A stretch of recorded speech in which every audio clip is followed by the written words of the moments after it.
আজ ছিল হচ্ছে যে সোমবার। হ্যাঁ, সোমবার দিন রাত্রেবেলা মানে 1টা-2 অবধি জেগেছিলাম, আরও অনেকক্ষণ জেগেছিলাম। আমরা করছিলাম হচ্ছে যে আকন্দ গাছের পাতার মালা।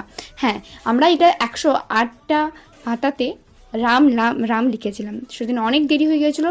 হ্যাঁ, 1টা-2 বেজে গেছিলো, বলতেই পারো মঙ্গলবার পড়ে গেছে। হ্যাঁ, মঙ্গলবার দিন হচ্ছে যে আমরা পুজো দিতে যাচ্ছিলাম। তো আমি এখানে রেডি হয়ে গেছিলাম। তো তারপরে সকাল সকাল ঘুম থেকে উঠেছি, তাই যেহেতু সকাল সকাল পুজো হবে তো যাচ্ছিলাম। প্রচণ্ড রোদ এত সকালেতেও। তো যাই হোক, তোমরা যদি লোকেশনটা জানতে চাও যে এই মন্দিরটা কোথায় আছে, এখানে বিশাল বড় বজরংবলী। তো তোমরা প্লিজ কমেন্ট করে জানিও, আমি কমেন্টে বলে দেবো যে কোথায় এই জায়গাটা। আর এখানে বড় করে পুজো হয়।